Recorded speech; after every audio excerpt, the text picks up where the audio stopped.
Alors, j'ai été d'abord impressionnée par la connexion qu'il y avait avec le cheval.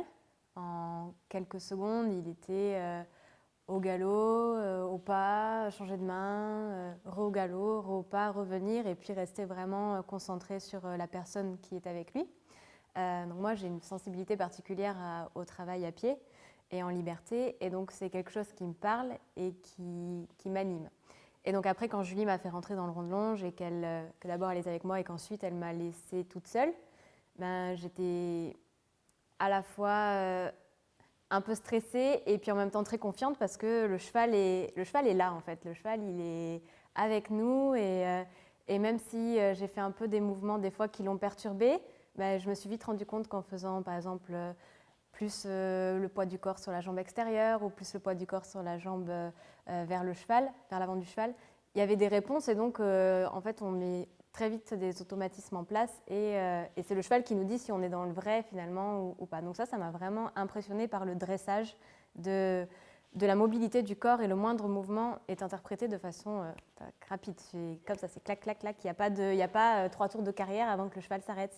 Je fais ça, hop, il est arrêté, ou je fais ça et il repart. Et ça c'était impressionnant. J'ai trouvé ça vraiment sympa.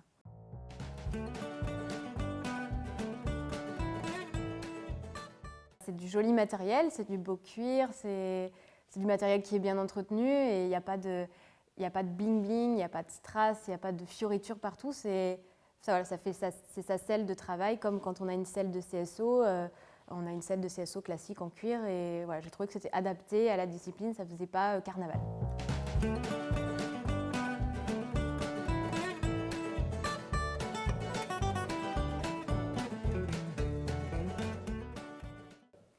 Alors au début, c'est assez déroutant parce qu'on n'a pas l'habitude d'être dans cette position assise. Moi, je suis une cavalière de CSO, donc on n'est pas aussi calé dans sa selle en fait. Et puis d'essayer un nouveau cheval, c'est toujours un peu stressant. Mais à côté de ça, j'ai trouvé que les chevaux, par leur dressage, nous mettent quand même assez rapidement en confiance. Et puis Julie a été super, Arnaud aussi par ses conseils. Donc c'est vrai que vite, on a assez rapidement les boutons en fait.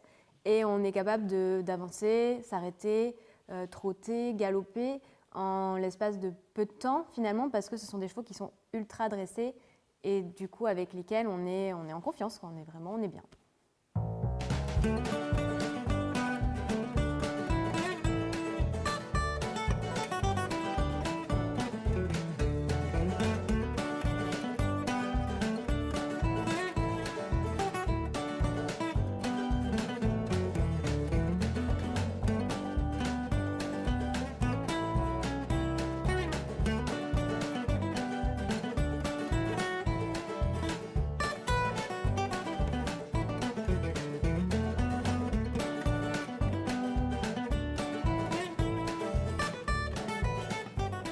Donc, ce que j'aurais envie de dire aux autres cavaliers, c'est de s'ouvrir aux disciplines et pourquoi pas essayer l'équitation western parce que c'est quelque chose de vraiment sympa qu'on peut faire sans se prendre la tête, en même temps en étant exigeant avec soi-même en tant que cavalier pour demander des choses très précises, mais en restant dans l'esprit fun et nature et très connexion avec le cheval.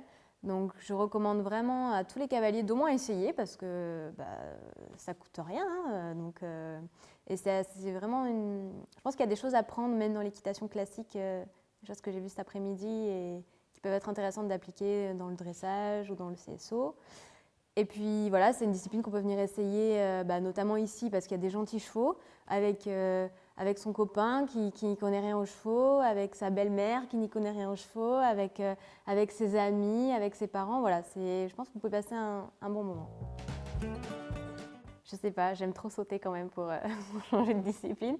Mais je pense qu'il peut y avoir des choses à prendre dans le dressage du cheval, dans le reining, et l'appliquer, pourquoi pas, à un cheval de CSO pour le rendre peut-être plus léger, plus réactif, plus à l'écoute peut-être. Mais non, j'aime trop sauter quand même.